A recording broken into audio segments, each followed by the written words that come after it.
Good evening, everybody, and welcome to another episode of You, Me, and He, a podcast that wants to bend you over a barrel and show you the 50 states, if you know what I mean. Yeah, dude. If you know what I'm talking about. I was wondering which one you were going with tonight, bro. Do you know what I mean? Fantastic. Yes. I feel dirty for saying it, but anyway. Cheers. That's fantastic. Yeah, I'll drink to that. Hey, I am your host, Rob Lambert, and I'm joined by my co-host. This is Josh Frankenstein. That's right, and we are joined once again by our good friend and buddy, Danny Turner. Danny, how are you doing tonight, my friend? I'm doing fantastic. How are you doing? Doing okay. And hey, so yeah, obviously Danny's joining us tonight. Andrew wishes that he could be here, but unfortunately he is off just in the middle of the grind, dude. Petitioning, getting that crazy stuff going down. And he was so heartbroken. It was. That he wrote a heartfelt letter. We received a letter from him this week, yes. That is right. To you, the listeners. A postman came to the door and handed us a letter. He wrote this specifically to you, listener, and he wants to express his heart to you. He says, "What's up, listeners? I'm away working in the crappiest city in the country, San Francisco. Sorry I can't be there now. Petitioning has been awesome.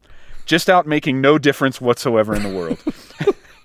Today, I got set up at my spot, and then I had to use the restroom. I had to buy a drink from Starbucks for the right to use the restroom. After I was done hitting that bathroom with a real bomb cyclone, I turned around to flush the toilet. I had to lean over a bit, and as soon as I leaned over, my sunglasses fell out of my front pocket right into my own poop. It was terrible. Ruined my day. I had to pay for the bathroom. I dropped my sunglasses in my stool, and I had to work in the sun with no glasses. Rad day. Miss you guys.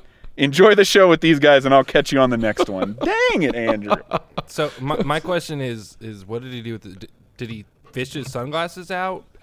Or did he just attempt to flush with sunglasses in the toilet? If I know my brother, I'm very certain that he left the cyclone in the toilet along with sunglasses and walked away, especially after Starbucks forced him to buy a drink in order to use the facilities. He's like, "I'm not going to flush it, and hey, you get some free sunglasses." So there you go. Some baristas walking in there. Oh, sweet electrics. Oh, nice. Yeah. He's just going to wash like it off a bit. How bad do you need a pair of Ray-Bans? Oh, I don't know where he gets it, man. He comes up with the best poop stories, though. Ugh, he's got some of the best. Worst. Oh, it's great. So anyway, speaking of situations that are extremely crappy, dude, I don't know about you guys, man, but for me, 2017, it was like 2017 said, "I'm going down, and if I'm going down, I'm taking you with me." It was ridiculous. You're going with me. That's right. So something really cool. My wife, we had a baby right after Christmas on December 28th, and that was really awesome. And so now we're a family of 4. Bro. Thank you. Yeah, we're a family of 4 now, and the whole newborn stage and working through all of that, we're figuring it out. But dude, the day after my wife has the baby, I wake up in the hospital with the worst case of the flu that I've probably ever experienced. We're talking fever, we're talking chills, we're talking like delirious, and Shroom dude, spiral? It took me back. No shook spiraling. That's the thing. Okay. It was no stomach. It was just all in the head and the heart, bro. But here's what I'll tell you. It's like a concussion by a quarterback in the NFL. Just put you on your back. I don't know. I'm sure that you remember this, dude, but the last time that I was this sick, I think it was maybe 2001 Halloween. It must have been food poisoning or something, but we had a show. The band had a show, and I was so sick and I couldn't make it. Yep. And dude, you came to visit me. Yep. Do you remember that? I know exactly, because as you were just talking about this story, dude, I was thinking, oh my gosh, I actually have seen this before one other time when Rob basically looked like he was going to die. Like literally looked like he was going to die. Now, we missed the shook spiral at that time, but you That's did right. admit to it happening. And I swear to God, dude, when we walked in there and you were on that bed, I almost went and grabbed a priest. Like, I was like, this is gonna be no bueno. We got to get this guy back to health. Sure. If I remember correctly, I remember you walked in and you were like, "Rob, are you okay?" And I said, "Josh, is it raining outside?" And you were like, "What?" And I said, "The people, are they celebrating the rain?" And you were like, "What?"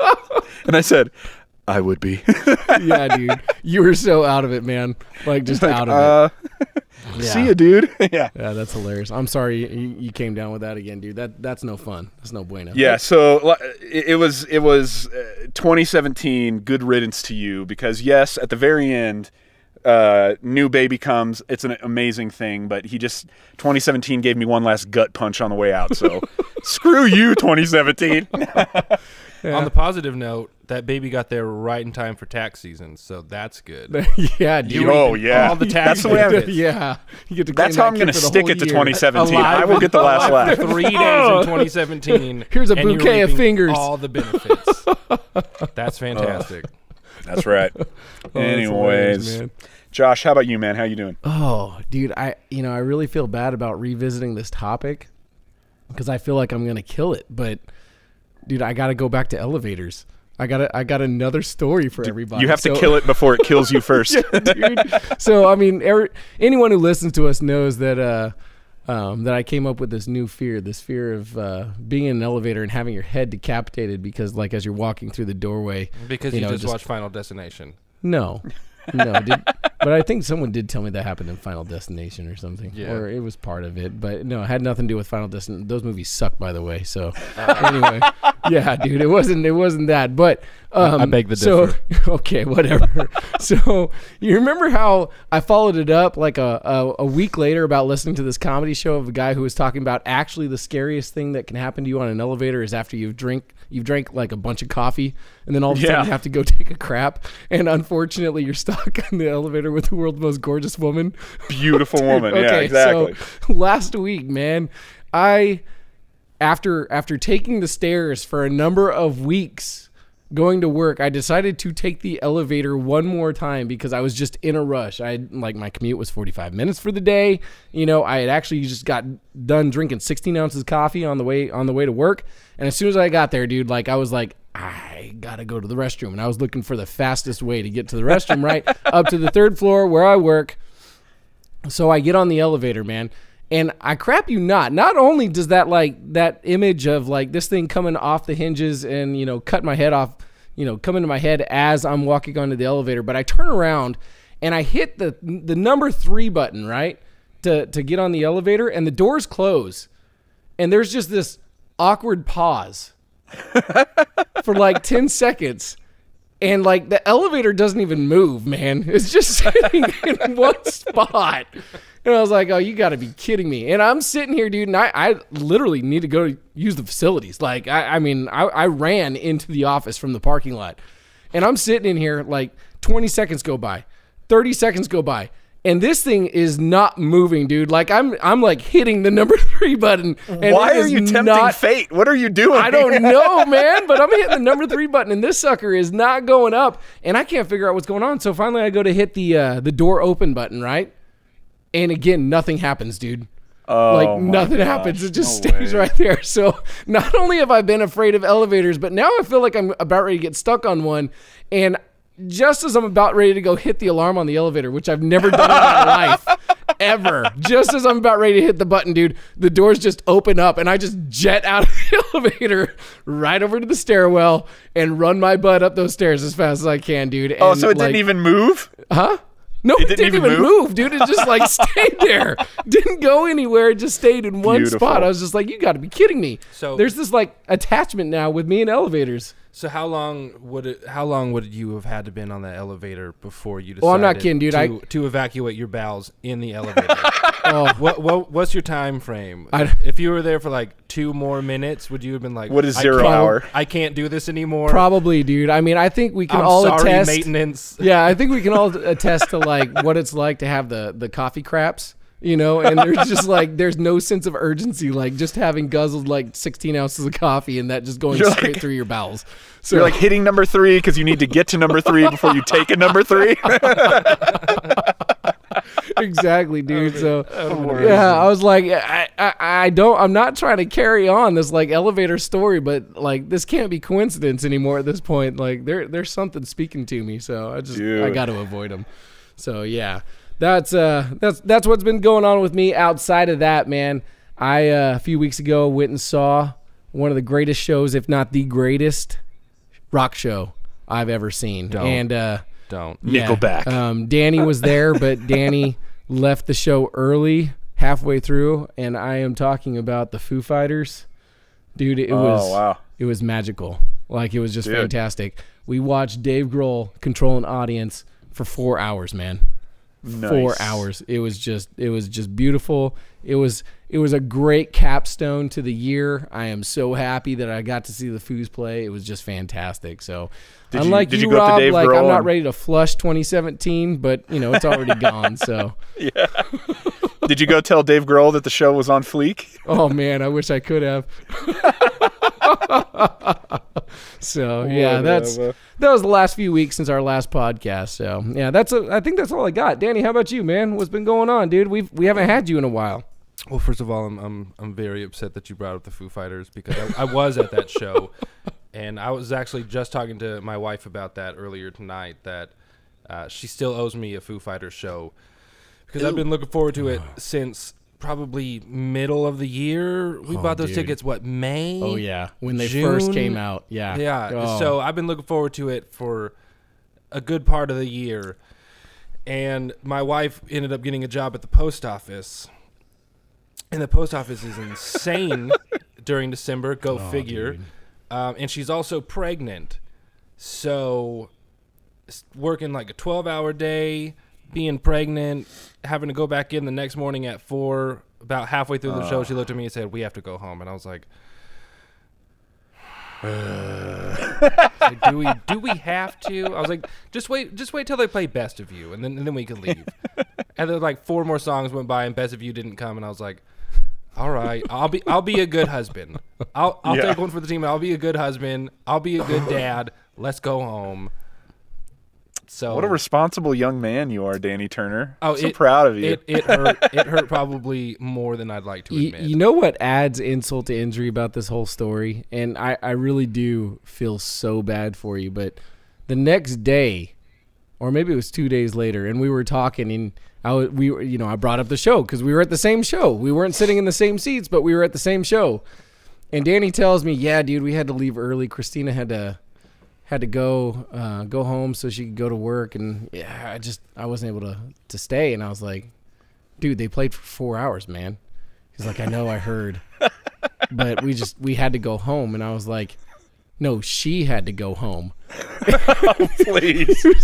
he was like, "No, we had to go. She had to work, and there wasn't any way I could stay." And I was like, "Dude, we bought tickets at the same time. You knew I was across the stadium. All you had to do was send me a text message saying, 'I need a ride home,' and you could have stayed for the entire show." Which I would have done had she not been pregnant. Yeah, that was the kicker. That was my moral dilemma. Was no, this is the Foos. You could have. Do I tell my pregnant wife, "You drive home by yourself. You're exhausted. Yes, you do. Drive home. I'm gonna stay and drink a bunch of beer and watch the Foo Fighters." Yes, you do. You could have saw the Foo Fighters for 4 hours, and then you could have slept on the couch for 4 months. Right. It would have been awesome. Yeah. Worth it. Yeah. Well, hey, it's no doubt that 2017 had some high highs and had some low lows, and it was the same when it came to films during the year. Oh, isn't that the truth? There were things that we were looking forward to that we thought were going to be just amazing, and then they disappointed us so greatly. And then some things that I feel like came out of nowhere and decided to be amazing. Yeah. Decided to be like the best. So tonight we're going to talk about the best film of 2017 and the worst film. And here's the thing, guys. I think we should start with the best. Let's start on a high note. Okay. But also mainly because I think the worst one is going to be a little controversial, and that'll be awesome. So let's save that. Yeah. So that's Josh, right, listeners. I can't wait until you hear what our worst movie of 2017 is. Yeah, you're gonna love it. You're gonna love it. So Josh, we actually talked about this like over text message. It was pretty amazing that we both agreed on this. Yep. Best film of 2017. What is it, my friend? The best movie of 2017, and I thank you, Hollywood, for waiting until the end of the year to give us this little prize. Anyone who knows me knows that I love music. I love a good story. I love movies. This one encompassed all of them. The Greatest Showman with Hugh Jackman. This movie literally rocked my socks off, dude. I thought this movie was killer. I didn't expect it to be as great as it was, but it was fantastic. Not a single bad song in this film, and it's based off of P.T. Barnum's life. Like, something that just surprised me. I knew nothing about P.T. Barnum, dude, but the way this movie was presented and the way that it was cast and the way that it was just, oh, dude. This movie is one of the greatest musicals I've ever seen. Bar none. One of the greatest musicals I've ever seen. So for me, number one flick of 2017, The Greatest Showman, dude. And thank you, Hollywood, for that little surprise, because it was fantastic. And if you watch it, I mean, if you start out just going into it, imagining that it's a story about a young Wolverine before he discovers his powers, it's even better for you. That's a really great way of looking at it, actually. I didn't think about that. So I'm in a unique position that I haven't seen this movie. No. Yeah. So maybe you two try to convince me to watch it, because from the outside looking in, it looks like, okay, cool, Wolverine and High School Musical meet and into the circus, and it's like, all right, cool. So we got Zac Efron. Is he not playing basketball anymore? Is he not dating Vanessa Hudgens? He's now that was over a while ago in the circus. What happened? Yeah, dude. And why should I watch this movie? You want to take that one?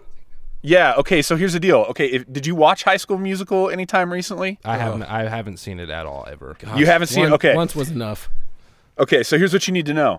Zac Efron in High School Musical, he goes from playing basketball to realizing that he was born for the theater. Okay? Now, in The Greatest Showman, he is a producer of the theater who's become jaded, and he's realized that like it's no longer about the love of the craft. And so, dude, it's Zac Efron years after High School Musical when he has lost the thrill and the love of the theater, and now it's just about the money and the accolades, bro. And then Wolverine comes in, and he's there to help him rediscover his first love. Not basketball, but the theater. And his powers, his true powers. All right. That's right.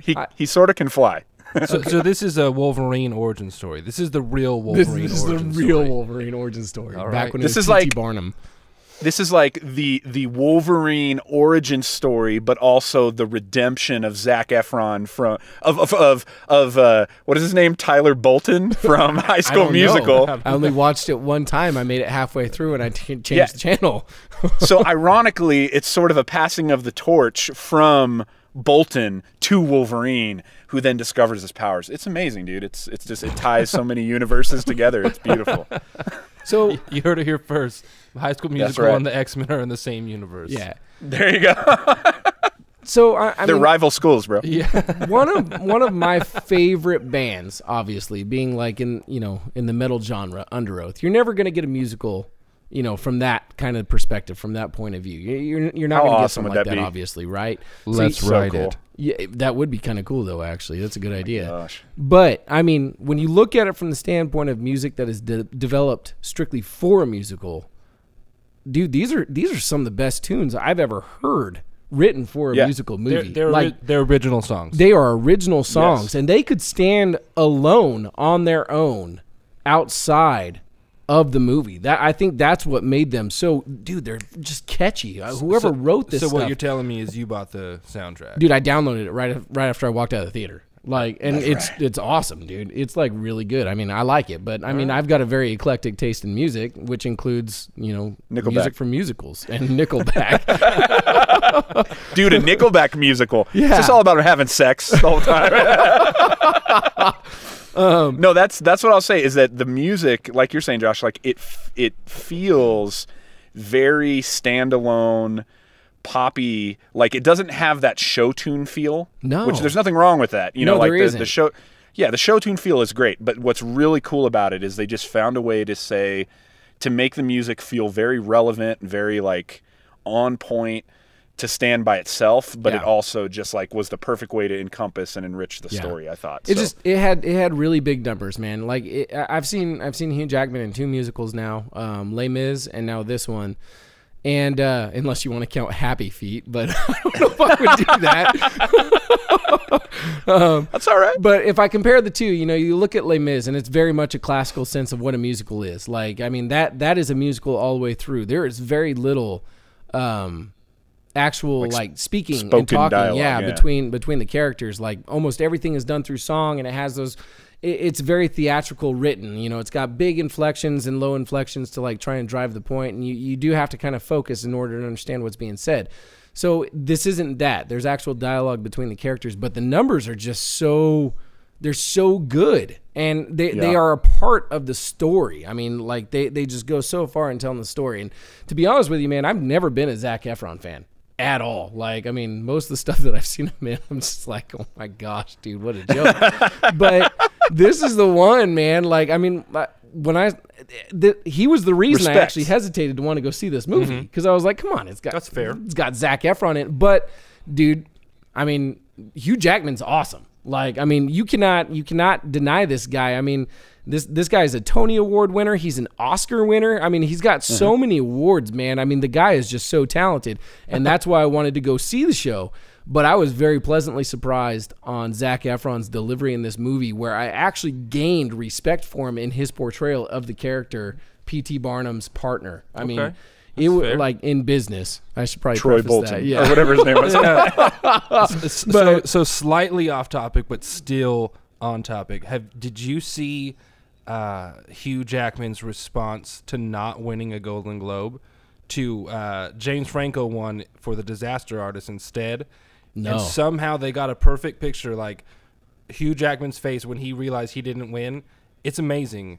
Google it. It's become a meme already. Really? Twitter took it and ran with it. It's fantastic. That's awesome. Give me a little something here. Like, what was the reaction? Positive or negative? Like, it was negative. Oh, was it? It was bad. It wasn't happy. This is gonna be fantastic. Just a little bit. Well, I mean, come on. How would you feel if you just lost an award to James Franco, Mr. Pineapple Express himself? So I actually don't have service at your house apparently, but you should look it up on your phone. Okay, I'll tell you what. We'll look it up and we will post it on the Facebook. I think that's a good idea. Yeah, we should. So we'll post it. We'll post it there so you guys can see it. And I was like, I didn't watch the Golden Globes, but I wish I did. Well, just for that face alone. I mean, I'm telling you what, man. Like, I really think. I think there are two things Hollywood should do more of, because every time they come out with one of these two things, I'm usually ecstatic about it.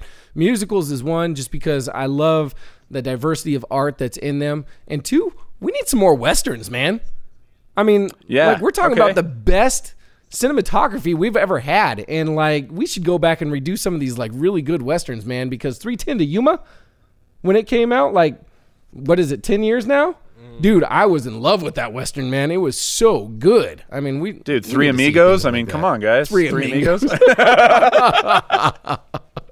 Yeah. So, all that to say, I mean, if you haven't seen Greatest Showman, even if you're not a big musical fan, just go check it out, because it was very well done. It was so rad. And let's be honest, dude. Bearded lady, she got some pipes, bro. Bearded lady, yeah. That lady can sing. Sing it. She can sing, and she's got a better beard than any of us, probably. Dang it. Yeah, unfortunately, that's probably the truth. All right. So it was a high. That was awesome. Yeah. But there was some low lows, and I got to be honest, dude. There were. Our pick for the worst, I was so excited, and I wanted to love it, and I heard a little bit about what people were saying, and there was mixed reviews, and then when I went and sat and watched it, by the end, I just told myself, why? What has happened? Yeah. Before you go any further, I'm just going to say I didn't have much hope because its predecessor disappointed me so much. So. Oh, really? Yeah. Oh, okay. Whoa. Okay, we'll talk about that. We'll talk about that. All right. We're going to talk about that. Yeah. Our worst pick for 2017, Star Wars The Last Jedi. That's right. Oh my gosh, I can't believe I said that out loud. What are you guys talking about, man? That movie was so awesome. Oh, okay. No, it wasn't. Let's break down a few things. Okay. Please Number do. one, I agree with Danny. I thought Force Awakens was awesome. No. And I loved some of the building that they did. That was one of the things that drove me the craziest about Last Jedi, was just the lack of follow through on some of those things, or just throwing some of those things completely out the window. So let me first start off by saying, more so than with Greatest Showman, we're probably going to get into some spoilers. So if you haven't seen Star Wars and you're worried about it, I'm warning you now. Fast forward like 10 or 15 minutes. We promise that they won't be so bad that it gives away the entire plot of the movie. Because Sure, I haven't but seen we're it. definitely- Danny hasn't seen it. But so. I'm okay with spoilers. Yeah. Because we will get a little spoilers don't spoily. ruin a movie for me. we'll tread lightly. We'll tread lightly. Yes. So here's the deal. There's a couple of beefs that I had with Star Wars that really ruined it for me. Two major things I'll say. Number one, the lack of follow through, the lack of just all the buildup that happened in Force Awakens. It felt like a lot of that stuff was either thrown aside or forgotten or just crapped on, which really drove me crazy. And secondly, one of my biggest bones to pick is that one of the things that makes Star Wars awesome is that they find these no-name people or relatively newer actors and they make them the characters. Oh. Yeah. And they become that character. Right. You know what I mean? So like the guy who's playing Finn, John Boyega, Daisy Ridley, these people who came in at Force Awakens, you didn't know much about them, so they became Finn, they became Rey. When you look at them, you don't go, hey, that's Daisy Ridley. You say, hey, that's Rey. That's awesome. Yeah. So when I look at the screen and I see Laura Dern or I see Benicio del Toro in Star Wars, I don't go, hey, look at this cool new character. I go, what the crap is Laura Dern from Jurassic Park doing in my Star Wars movie?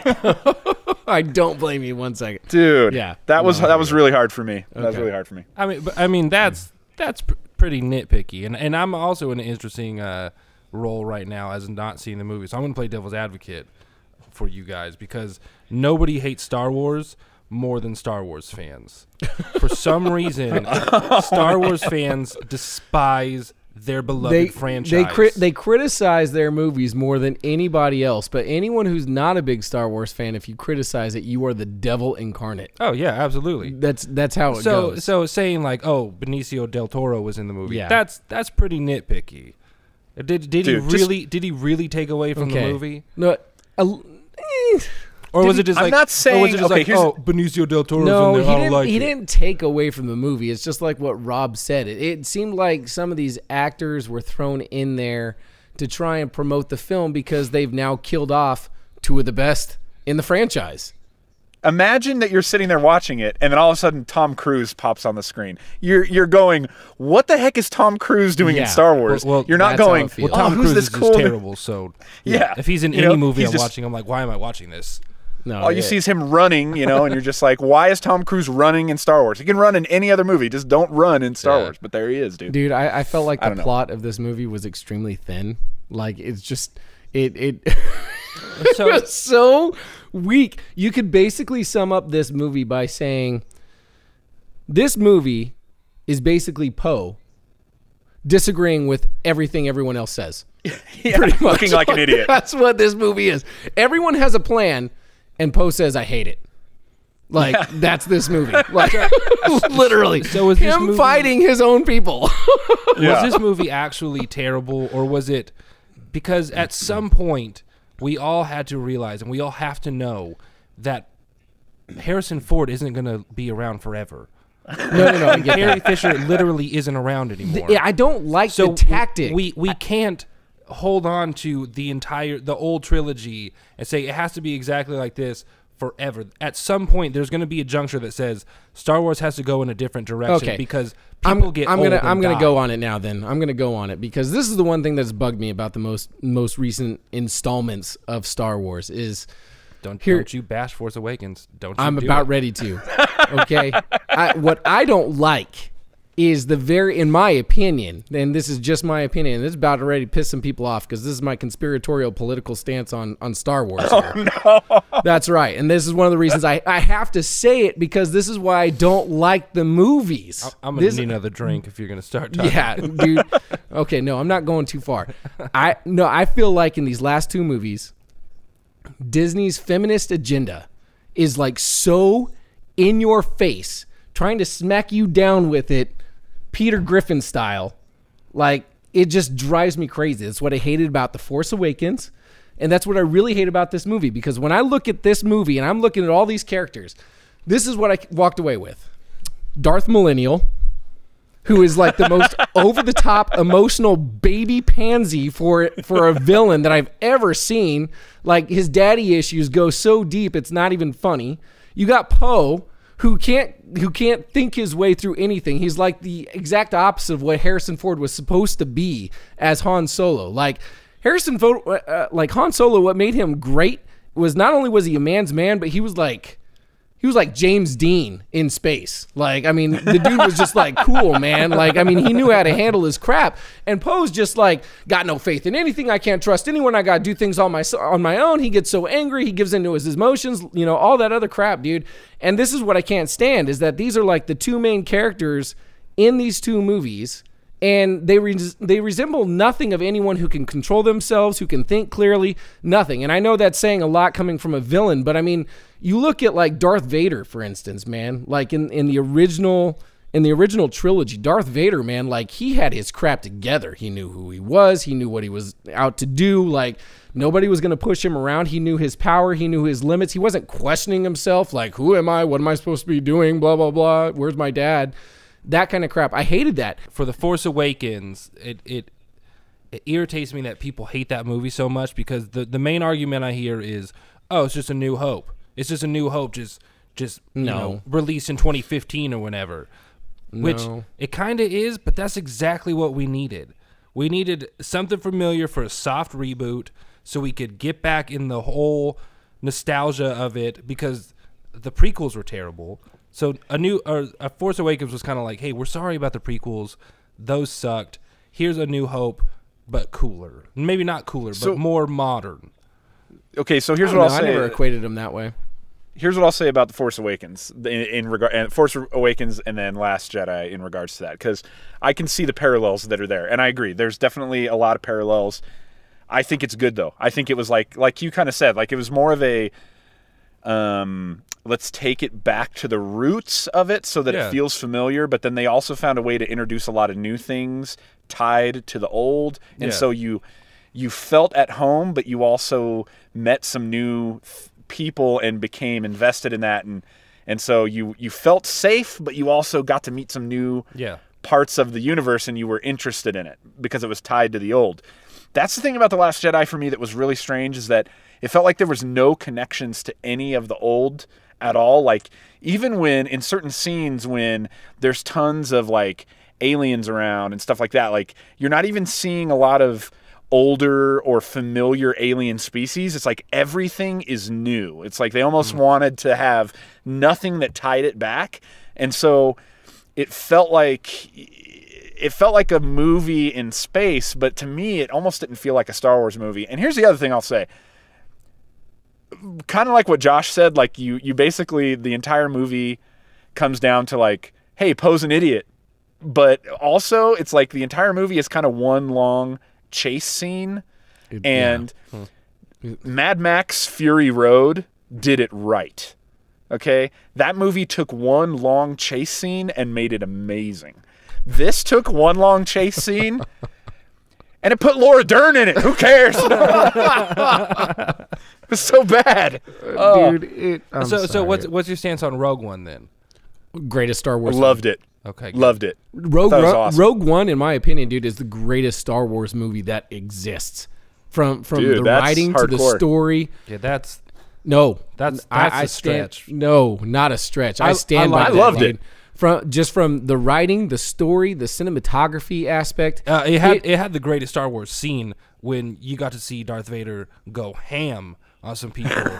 Start slaying everybody. That was pretty hardcore. That was the best movie experience. I know why I stand. Well, I mean, I've actually had a lot of people tell me that they agree with me, but I've had more people disagree with me on this statement. Despite the fact that there wasn't a lot of like, you know, Jedi Force and everything used in Rogue One, the story in and of itself and how it sets up A New Hope.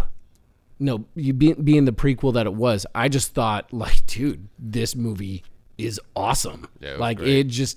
It was so phenomenal and well put together, and I just love that in that movie, whether it was producers, whether it was the director, whether it was the writers, or whether it was Disney or everyone together, had the balls to kill everybody off. Yes, in the end and make it absolutely. epic. And so That was Yeah. just phenomenal, dude. And I think despite the fact that it had the greatest scene, that's one of the things that made it like the best flick. They took all these characters that you fell in love with over the course of 2 hours and took them away from you. And I thought that was just, they will forever live on like as the Star Wars legacy because of it. It was just fantastic. Yeah. So I loved it. I gave you a lot of crap earlier for saying, oh, Benicio del Toro's in Star Wars. But when Forrest Whitaker popped up in Rogue One, I was like, are you kidding me? Forrest freaking Whitaker? Okay. What are you doing in Star Wars? So I take back what I said earlier, and I agree with you, and I apologize for trying to argue with you. That's about just it. part of more of the bad decisions. Yeah, that because Disney's made with seriously, Star Wars, Forrest Whitaker you know? turns around. It's I'm like, just- what are you bad. doing here? Go home. It's like, couldn't they? Yeah, like couldn't they have taken literally somebody, anybody else? Literally anyone else. Slightly less well known, put them as Saw Gerrera, and you would have thought you would have Would've looked been at just him and as you good. wouldn't have went Yeah. you wouldn't have been, it wouldn't have taken away from the character of Saw Gerrera, but you wouldn't have looked at him and went like, hey, there's Forrest Whitaker and his wacky eye. Like you would have just, because it would have been fine. It messes with your immersion because now all of a sudden you're Yes. like, I'm watching a movie and Forrest Whitaker's in it for some reason. Yes. Okay. Thank you. Welcome. I agree welcome. with you. So good to great, have you here, so great. Danny. Now I'm gonna watch. Now I'm gonna watch Last Jedi and go, God, Benicio del Toro, Laura Dern. And here's what I'll say. Sorry. The character that Benicio del Toro plays, I don't remember. Does he play the name collector? Of, no. Is Disney just that trying would to be a merge great everything? segue, you know. Just like- I don't remember the name of the character that he plays. I don't remember the name of the character that Laura Dern plays. The thing that I'll say about Benicio del Toro's character, better I forgotten loved anyway. the character. I thought the character was cool. And like a lot of people had an issue because he has a stutter. Yeah. I thought the stutter was cool. I thought it was a cool great. character trait. Yeah. Just don't have it be Benicio del Toro. It could be anybody else. Yeah. Just come on. It's not to say that he played the part bad either. 'Cause Exactly. He No, he didn't. was I great. actually thought he played the part well. It's just like what you said. It shouldn't have been Benicio del Toro. Yeah. It's just That's fair. It just shouldn't have been, you know. Exactly. So I don't know, man. I've heard a lot of people hated like what they did with Luke. Even Luke Skywalker hated what they did with Luke Skywalker. Man, I mean, He the later thing with- walked that statement back, but at one point Mark Hamill did criticize I heard that. what they Yeah. did to Yeah, Luke. I heard that. He wasn't happy. The thing I'll say about Luke in this is that I feel like there's some elements of it that are really cool, and I don't want to get into any spoilers on that because it's a very large part of the movie. There's some things that they do with his character regarding how he got to where he is now, I guess is the way I'll put it, where I really liked it. I thought that was cool. It just showed like that it just showed a lot of like just the uncertainty and some of the flaw of his character. I thought that was rad. But then just there was certain things that they did with him, like I won't get into the like super details, but Josh will remember like the part where he like dusts off his shoulder. Yeah. Like that's just it's not Star Wars. Like it's weird. Like Luke doing that is weird. Or when he's like, "Hey, see you around, kid." It's like that's something Han Solo would say, but that's not a Luke thing. And there was some confusion. It felt like about who the character was, but I overall, think, they've had a hard time with directors, right? They're bouncing directors. Well, left and J.J. right. Abrams did Force Awakens, right? Correct. So- And then so I've heard that Rain, he did- Ryan or something did this yeah, one. the guy who did Breaking Bad is the guy who did this one, and I actually heard that because of how he did this one, he's going to get his own spin-off trilogy. I don't know if that's true, but apparently they're going to give him, if what I read is true, they're going to give him his own Star Wars trilogy to spin off, which I'm just like, dude. Isn't Ron Whatever. Howard directing the Han Solo movie? He actually, it's from what I understood, he was brought in partway through because whoever they had, fired him. And so they needed him to come in and kind of save So it. they're Which like, Ron Howard, please come I think- save us. I think Ron Howard is the man. I think he'll do a great job. I thought J.J. Abrams did great with Force Awakens. I hear he's coming back for the next one, but I don't know, dude. Overall, I really wanted to love Last Jedi. I went in thinking all the haters were ridiculous and just hating it to hate it, but Dude, there's a Look, petition out there trying to get it removed from official canon. Like people. oh, are I believe pissed. it, dude. People hate that believe it. freaking movie. I know I probably hate it for different reasons, but dude, I'm sorry. I didn't think the original Star Wars movies were great, dude. The writing I just watched them like a couple weeks ago, and it was terrible. The writing was absolutely horrendous. If you watch them objectively, yeah. Yeah, but I grew up with them, dude. So, I mean, I loved them, but I'm not going to sit here and say that these Star Wars movies are as bad as the George Lucas reboots of the 2000s, because that no. That was pretty bad. But yeah, definitely not. I don't know, dude. Like, this entire franchise, in my opinion, has lost its way. Like, 100% lost its way. I'm not a fan. I don't like it. I like the idea of Star Wars. It's fun. It's based on, like, great creativity, but people suck at storylines. And I guarantee you Disney's not going to let me walk through the entrance to its parks the next time I go. I know it's going to happen, but I'm just so pissed off at them, dude. So would you say that Star Wars is...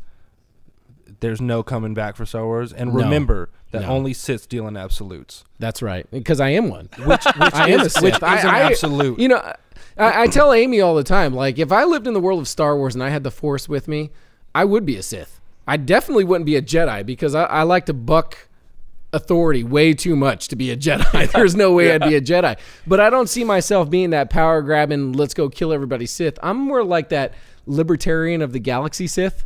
Like, I ride it. Me and Han Solo would get along pretty well, actually, as a Sith. You know, like, I mean, we could cruise together. So actually, my biggest gripe with the prequels is when Obi-Wan says only Sith deal in absolutes. Yeah, I'm like, come on, that's an absolute. Yeah, you're dealing in absolute so right now. Hypocritical, yeah. Obi-Wan, are you a Sith? Spoiler of the century: Obi-Wan Kenobi was ultimate Sith Lord. Yeah. Oh, dude, what if he is Snoke? Oh my gosh. God. Okay, here's what I'm gonna say in regards to how Star Wars lost its way. I just refer back to when Luke in Empire Strikes Back is running off to face Vader, and Obi-Wan and Yoda right there, and Obi-Wan's all worried about they're going to lose their only hope, and Yoda just looks at him and says, "No, there is another." Okay? We got one more coming, dude. We got one more coming, and I believe we're going to get back on track. There is hope. You may completely agree with us. You may completely disagree. You may have your own reasons for hating Star Wars or for loving The Greatest Showman.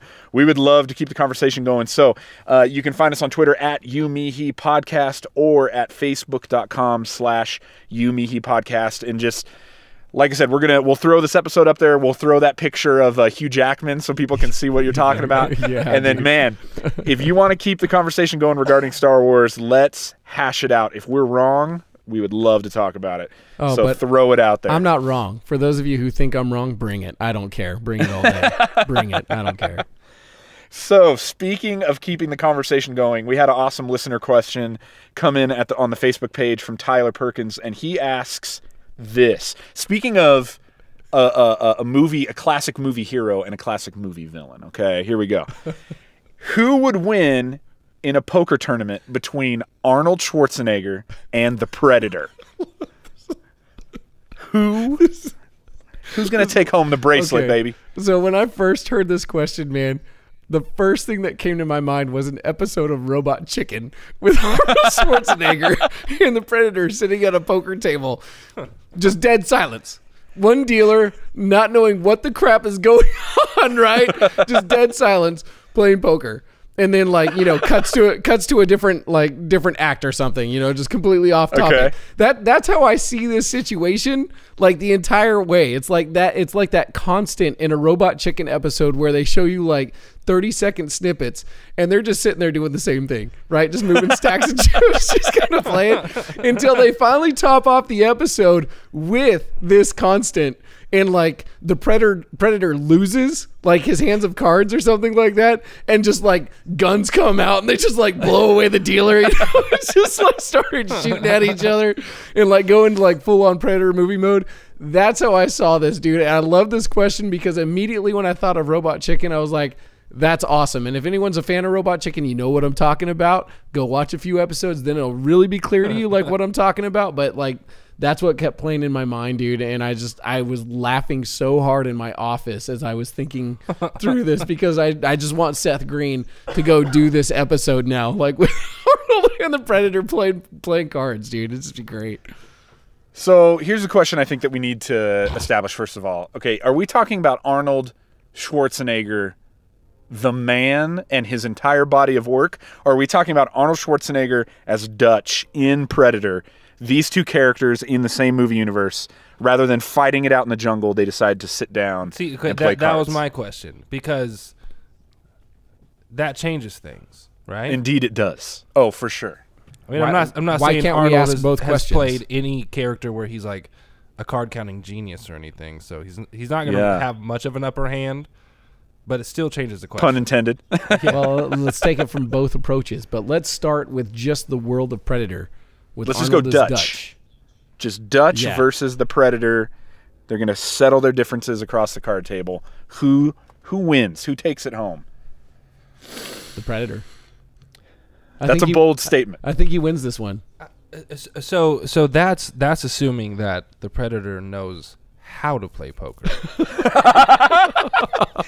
Because if we're going, the first hour is spent trying to teach him how. He's just learning. Wait, is this 5-card stud or is this Texas Hold'em? Come on, why do you understand? Come on. So if we're going just in the movie Predator, I'm gonna say Dutch because he's a human. But if we allow the Predator to know how to play poker, if these are both beings who know how to play the game, I don't know, man. I still might go. You know what? I'm gonna go with Arnold Schwarzenegger, just all across the board because the dude was pregnant. he knows how to deal with stress. He carried a child. He has a good poker face, right? He knows how to how to do well under pressure. The dude gave birth. Your reasoning is the exact reason I think the Predator wins this one. Because the Predator knows how to deal with stress. No. I think he's a quick study. But I mean, have you seen the face of the Predator? I mean, that's a face for poker. That is a poker face constantly. Yeah, it's just the same face. That's true. He just sits there the entire time just playing poker. I mean, what are you going to get from any of that, man? Unless his tells are like what he does with his hands or something like that.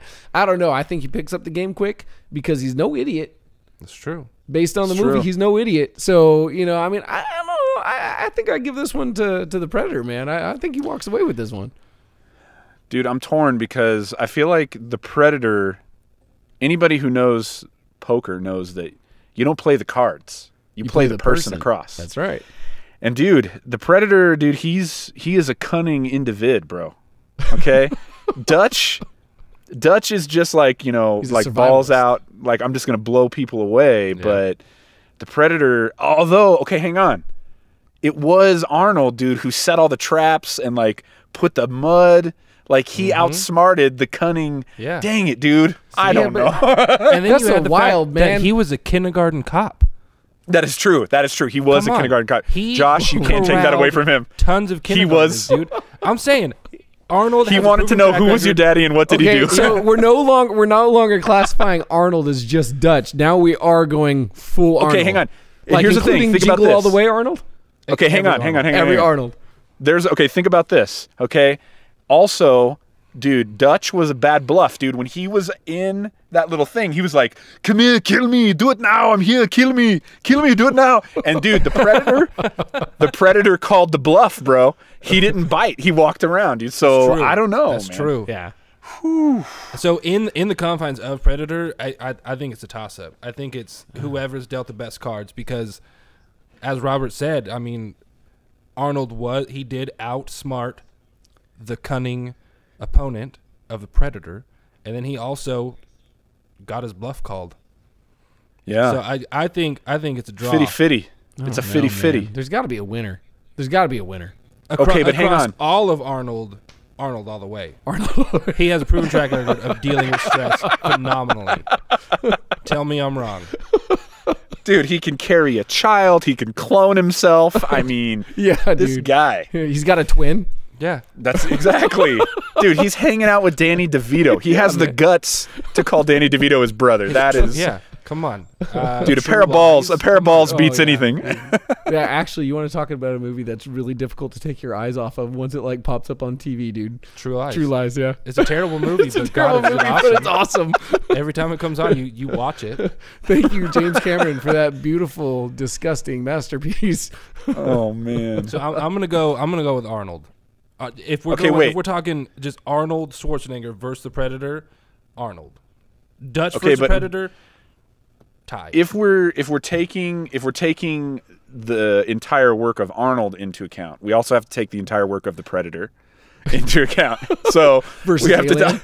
we have taken Predator, Predator 2, where he fought Danny Glover, a.k.a. Lieutenant Murtaugh from Lethal Weapon. Yeah. We also have to take into account Alien versus Predator. We also have to take into account Predators, starring Adrian Brody, which I did not see because it looked awful. So, yeah, I did. Does that change the game in any way? I don't know if it does for me because I haven't really seen most of those. I think I think I still stand firm. I think the Predator walks away. So winner. what if we throw in Arnold versus Predator versus Alien? Who wins that poker match? Oh man. Well, the alien definitely doesn't know how to play poker. Yeah, it just kills everybody. It doesn't know how to think at all. So. That we might actually see the first bit where Predator and Arnold come together to fight one enemy. Oh wow! There you go. You know, there it is. But like, you know what wins? There's your movie. You know who wins? Friendship. Overcoming Friendship, adversity. there you go. That's who wins. Yeah.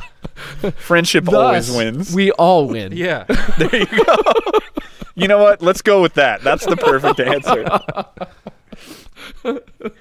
Oh, geez. Yeah. All right. Well, hey, if you want to chime in on this one, once again, Twitter at YouMeHe Podcast or Facebook.com/YouMeHe Podcast. And make sure you're leaving your listener questions there.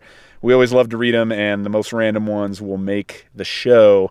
So, fellas, after everything that we've talked about tonight, high highs and low lows of 2017, 2018 is before us. If you could give some advice to a younger you, what would it be? Let's take it to Socrates.